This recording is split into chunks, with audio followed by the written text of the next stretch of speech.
Cuando el P-51 Mustang apareció por primera vez en los cielos de Europa, los pilotos alemanes no supieron bien qué pensar. La silueta era distinta, limpia, con un fuselaje estilizado y una toma de aire en la panza que llamaba la atención. Parecía veloz, sí, pero los alemanes estaban acostumbrados a ver llegar aviones estadounidenses que, tarde o temprano, demostraban sus limitaciones frente a los veteranos cazas germanos. Así que, en un principio, la Luftwaffe se encogió de hombros. Otro aparato aliado que, según ellos, acabaría siendo superado por los Messerschmitt Bf 109 y los Focke-Wulf Feldherr 190. Pero ese desdén inicial pronto se transformaría en sorpresa y después en una verdadera preocupación. El Mustang al principio no impresionaba demasiado. Los primeros modelos, equipados con motor Allison, apenas lograban un rendimiento aceptable a baja altitud. De hecho, los alemanes lo vieron en misiones de reconocimiento y ataque al suelo, volando rasante y rápido, pero nada que pareciera amenazar su dominio en el aire alto y frío, donde ellos eran los reyes. Incluso se burlaban de su escaso desempeño a más de 15.000 pies, seguros de que nunca sería una amenaza seria. Y entonces, todo cambió. En el año 1943 llegó el P-51B, y con él, un motor que lo transformó todo, el Rolls-Royce Merlin. Este cambio no fue un simple ajuste, fue un salto gigantesco. De repente, aquel avión que parecía limitado ahora trepaba con fuerza, podía mantener combates en altura y, lo más importante, podía acompañar a los bombarderos allí donde la Luftwaffe pensaba que seguían siendo intocables. Por primera vez, los pilotos alemanes escuchaban rumores de cazas enemigos volando sobre Berlín, algo impensable hasta entonces. Y no solo aparecían, se quedaban. Patrullaban, giraban sobre las formaciones y abatían a los atacantes antes de que la interceptación alemana siquiera pudiera organizarse. Esa presencia constante comenzó a desmoronar la confianza de los pilotos germanos. Lo que antes era visto como una rareza se convirtió en una sombra persistente que podía cazar en cualquier parte, incluso sobre sus propias bases. Para entender por qué el Mustang fue tan decisivo, hay que retroceder un poco y mirar el panorama aéreo antes de su llegada. En los primeros años de la guerra aérea en Europa, Alemania tenía un sistema casi perfecto. Sus Bf 109 y Fw 190 eran cazas veloces, maniobrables y pilotados por hombres endurecidos en los cielos de España, Polonia, Francia y Rusia. Los bombarderos aliados podían internarse en territorio alemán, sí, pero sufrían pérdidas terribles.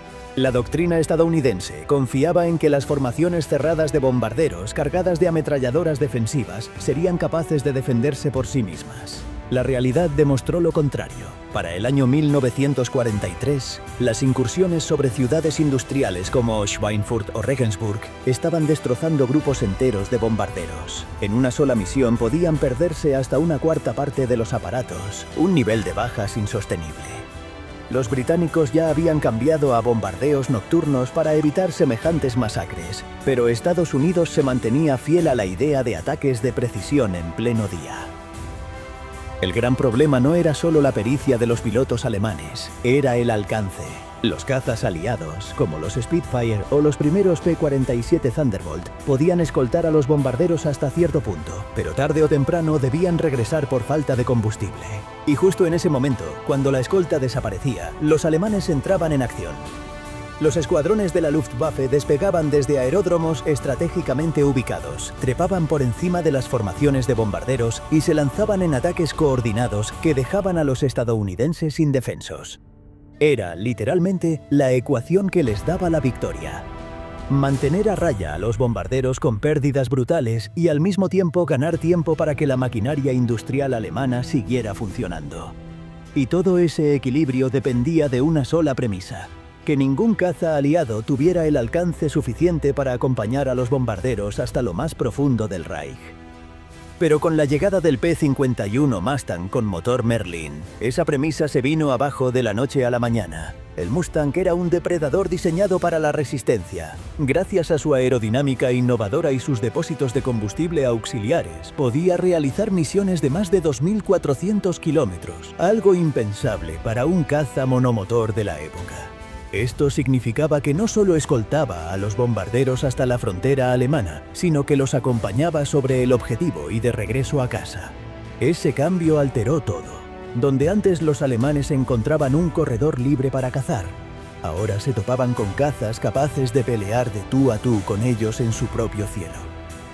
Y no era solo cuestión de alcance. El P-51 tenía velocidad, trepaba con fuerza, se zambullía en picados que ni el Bf-109 ni el FBI-190 podían seguir, y además estaba armado con 6 ametralladoras calibre 12.7, perfectamente sincronizadas para concentrar fuego mortal a larga distancia. Para los pilotos alemanes, acostumbrados a ver la trayectoria de sus cañones y ajustar sobre la marcha, el Mustang era desconcertante.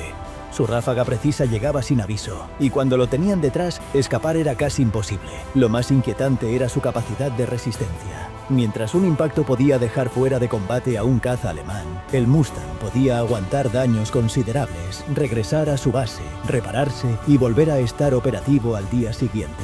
Era un enemigo persistente, incansable, que no desaparecía tras una misión, sino que siempre estaba de vuelta. Así fue como lo que comenzó como un avión poco impresionante se transformó en la peor pesadilla de la Luftwaffe. Y los pilotos alemanes lo sabían. Si te gusta este tipo de contenido y quieres descubrir más secretos de la aviación de la Segunda Guerra Mundial, suscríbete si te gusta el video. Lo irónico de todo esto es que el Mustang ni siquiera nació como un proyecto estadounidense. Todo empezó como un pedido urgente de los británicos en el año 1940, en plena batalla de Inglaterra. La Royal Air Force necesitaba cazas y rápido.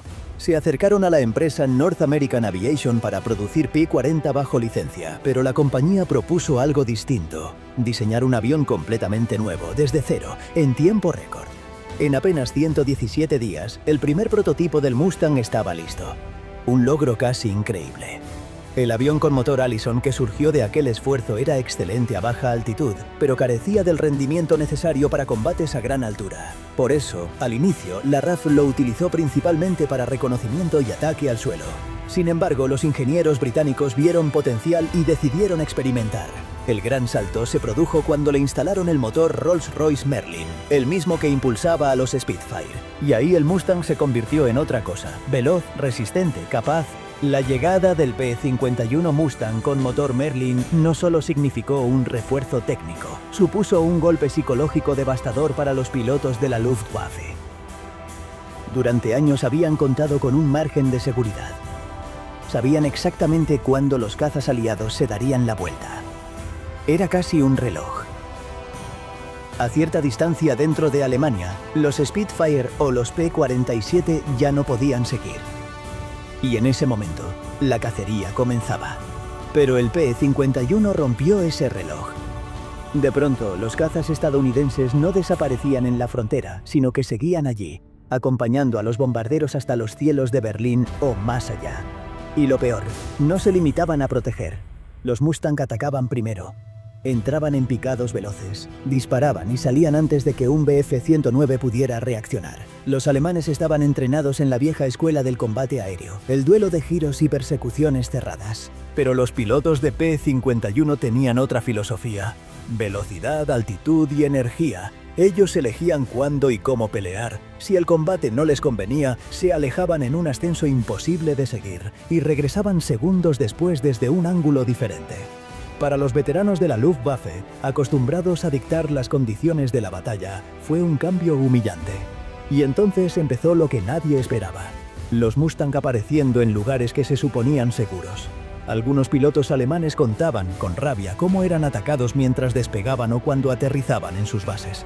Otros relataban haber visto Mustangs sobrevolando aeródromos que hasta entonces eran santuarios. La guerra aérea había dejado de tener zonas seguras. La clave estaba en la persistencia. Con tanques de combustible adicionales, el P-51 podía permanecer en el aire durante horas, algo impensable para un caza monomotor. Mientras el Bf-109 debía regresar a repostar tras menos de una hora de combate intenso, los Mustang podían seguir allí, esperando al enemigo que intentaba retirarse o escoltar de vuelta a los bombarderos hasta cruzar el Canal de la Mancha. Las estadísticas de enfrentamientos comenzaron a reflejarlo. Los pilotos alemanes informaban que, una vez que un Mustang se colocaba detrás de ellos, escapar era casi imposible. El secreto estaba en la combinación de velocidad en picado y aceleración en ascenso. El F-190, poderoso en ataques frontales, perdía su ventaja porque el Mustang decidía cuándo iniciar y cuándo terminar el enfrentamiento. El golpe más duro vino con la batalla por el control de los cielos en la primavera de 1944. Hasta entonces, la Luftwaffe había confiado en que su experiencia y sus tácticas podrían equilibrar la balanza. Pero los informes internos de inteligencia comenzaron a sonar alarmantes. Los analistas alemanes calculaban que, con tanques externos, el P-51 podía escoltar bombarderos hasta Berlín y volver, un trayecto de más de 1.500 kilómetros. Esto significaba que no habría más zonas de caza libre. Las órdenes cambiaron. Los pilotos de la Luftwaffe fueron advertidos. No atacar a un P-51 a menos que tuvieran superioridad numérica o ventaja en altitud. Se recomendaban pasadas rápidas de frente y evasiones verticales, nunca prolongar un combate. Y aún así, las bajas aumentaban. Para Alemania, la pérdida de pilotos veteranos era un desastre aún mayor que la pérdida de aviones. Hombres con decenas o cientos de victorias, forjados desde España o el Frente del Este, caían ahora en combates con jóvenes estadounidenses entrenados para aprovechar la velocidad del Mustang. Cada vez que un as alemán no regresaba, era como perder un tesoro irreemplazable.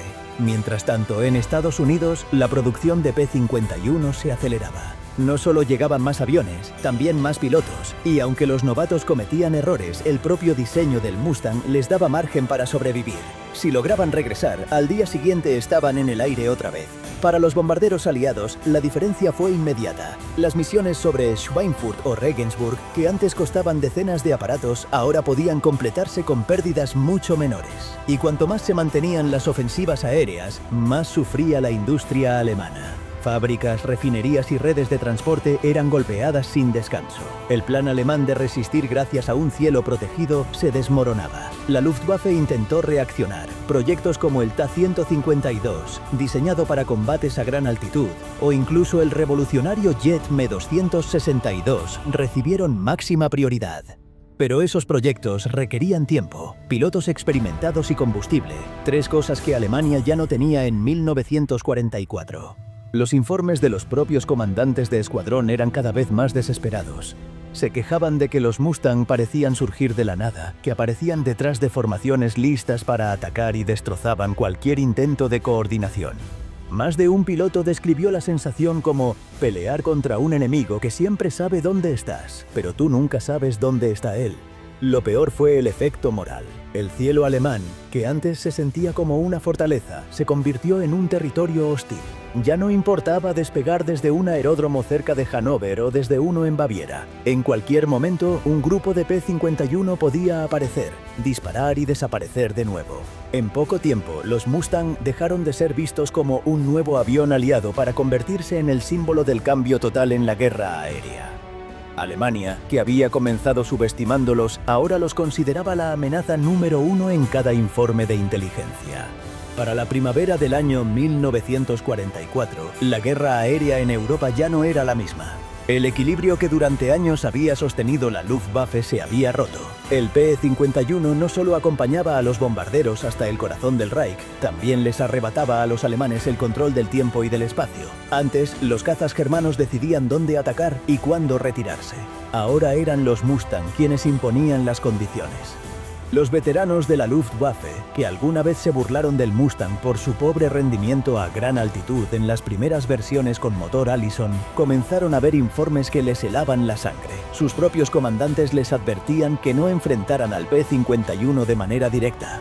Solo ataquen si tienen superioridad de altura o en número, decían las órdenes. Y aún así, muchos no regresaban. Las pérdidas humanas eran el golpe más devastador. Aviones podían reemplazarse, pero los hombres no. Cada vez que caía un piloto experimentado, entrenado durante años y con decenas de victorias, Alemania quedaba un poco más debilitada. Y los nuevos reclutas, con apenas unas pocas horas de vuelo real, eran enviados a enfrentarse contra pilotos estadounidenses respaldados por la potencia del Mustang. El resultado era previsible, la Luftwaffe se estaba desangrando. Mientras tanto, los bombardeos aliados se intensificaban. Las fábricas que producían motores, las plantas de combustible sintético y las redes ferroviarias eran golpeadas sin descanso. La estrategia alemana, que dependía de mantener al enemigo lejos, se derrumbaba pieza por pieza. El P-51 también tuvo un efecto colateral. Aceleró la desesperación alemana por producir nuevos modelos. El Ta-152 prometía ser un caza capaz de enfrentar al Mustang en las alturas, pero llegó demasiado tarde y en cantidades ridículas. El Me-262, primer caza a reacción operativo del mundo, surgió como un rayo de esperanza. Pero la falta de combustible, las fábricas bombardeadas y los escasos pilotos entrenados condenaron al proyecto antes de que pudiera cambiar la guerra. Los testimonios de pilotos alemanes en esa época revelan el impacto psicológico. Algunos afirmaban que luchar contra los Mustang era como estar siempre en desventaja. Otros decían que una vez que un P-51 se colocaba detrás de ti, lo mejor era rezar, porque escapar era casi imposible. Incluso había informes de que las ráfagas de las 6 ametralladoras calibre 12.7 llegaban desde distancias que parecían imposibles. El Mustang golpeaba fuerte y lo hacía sin aviso. Para los aliados, en cambio, el avión se convirtió en un símbolo de esperanza. Los bombarderos ya no volaban con la certeza de que serían masacrados en el corazón de Alemania. Ahora tenían a su lado un guardián que podía enfrentarse y derrotar a los mejores cazas enemigos. Y no solo eso, podía perseguirlos hasta sus propios aeródromos. El cambio estratégico fue brutal. El cielo que alguna vez fue un refugio para los cazas alemanes se volvió un espacio inseguro.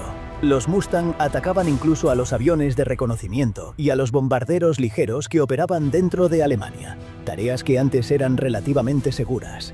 La Luftwaffe ya no podía decidir cuándo pelear, debía reaccionar a un enemigo que siempre estaba presente.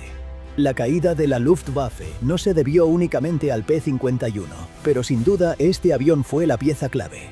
Los cazas alemanes ya no podían diezmar formaciones de bombarderos como antes.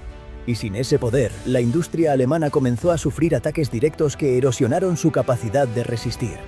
Lo irónico es que el Mustang nació de una petición británica como una solución de emergencia. En apenas 117 días se diseñó un prototipo que, al principio, parecía condenado a un papel secundario. Pero con el motor correcto, se transformó en el arma que cambiaría el curso de la guerra aérea. Para Alemania, el Mustang representó el fin de su dominio en los cielos. Lo que empezó siendo visto como un aparato curioso terminó convertido en el cazador implacable que los perseguía en cada misión. No había escape. Si volabas demasiado alto, él también llegaba. Si intentabas escapar en picado, él bajaba contigo y lo hacía más rápido. Y si te escondías esperando que se retirara, él tenía combustible suficiente para seguir allí, esperando a que cometieras un error. Esa fue la verdadera victoria del P-51. No solo derribó aviones, derribó la confianza alemana. Cambió la guerra no con una sola batalla, sino con su persistencia diaria, transformando cada misión en un recordatorio de que los tiempos habían cambiado y de que la Luftwaffe ya no era invencible. Hoy, cuando el rugido del motor Merlin de un Mustang se escucha en exhibiciones aéreas, no es solo un sonido nostálgico, es el eco de aquel momento en que Alemania perdió el cielo. Un recordatorio de cómo un diseño que nació casi por accidente se convirtió en el verdugo de una de las fuerzas aéreas más temidas del mundo. Si este viaje por la historia de la aviación te ha resultado interesante, suscríbete si te gustó el video, porque aún hay muchas historias que contar sobre los aviones que marcaron la diferencia en la Segunda Guerra Mundial.